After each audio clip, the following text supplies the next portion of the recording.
As a painter expresses themselves on canvas, your means of expression is the charcuterie board. With that big party coming up, this board will be your defining moment in the minds and hearts of your guests. Your connection to the invitees and the entirety of your self-worth, really, depends on creating a snapshot of all you are through the weaving of a complex tapestry of meats, cheeses, nuts, fruits, and pickles. This week on the feed, we'll guide you through your desperate final attempt at connecting to another human being that, through no logical or sensible reason, you've hinged entirely on the success of this charcuterie board.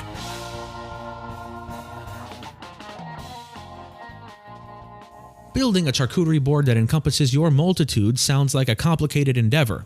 Because it is. That's why explaining how to make one that doesn't make you repellent in the eyes of your guests requires more than my help. So I've brought in the director of the feed's test kitchen, Allison Genobi.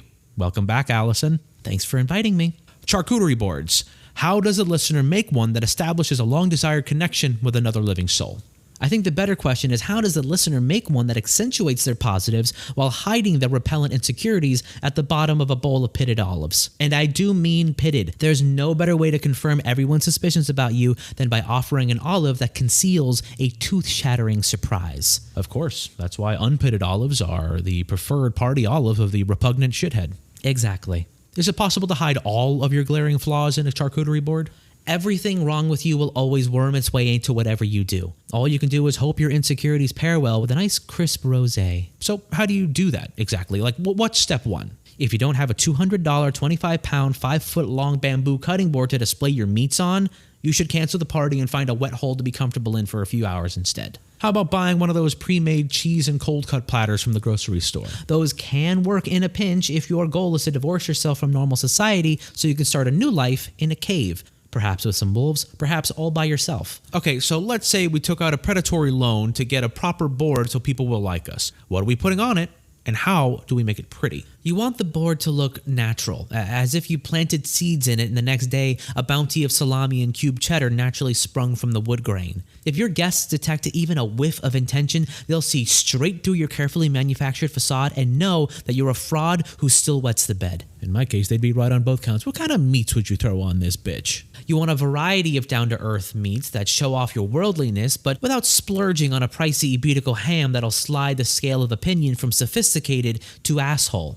How about fruits? The fruit is where you'll get to show off your daring side. For instance, apple slices are an efficient way of telling guests that there's no limit to how unimaginative you can be. The fruit is where you'll get the chance to really express your creativity, but only if you've got the balls.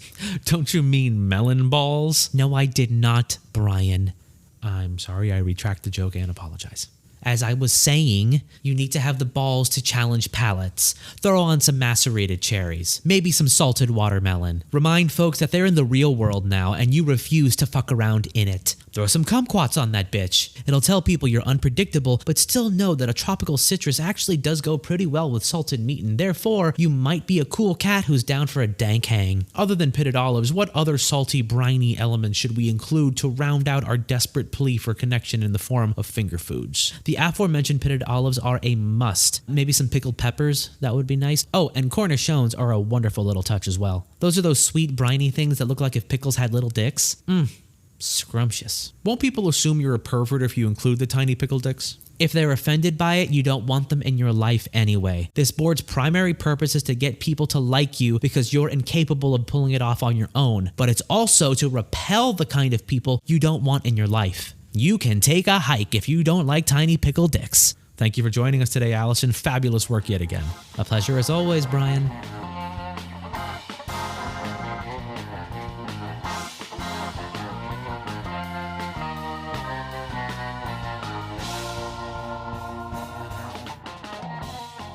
I put Allison's instructions to the test on a charcuterie board I laid out at a recent gathering of influential New York sophisticates, including Fran Lebowitz and Mr. Met. It went over very well, and everyone I invited likes me a lot.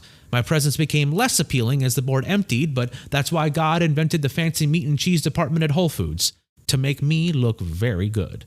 If you like this show and any of the others on the Inaudible Podcast Network, consider contributing to our Patreon at patreon.com/inaudiblepod. Then follow us on Twitter at inaudiblecast. Links are in the show notes. Next week on the feed, food can make us smile, but can it make us cry? I'll be talking to a chef in Barcelona who says he's created a gazpacho that brings all of your repressed traumas bubbling to the surface. I hope this gazpacho's got a shovel because it's gonna have to dig pretty deep to find mine. Oh God, it comes now. See you next week.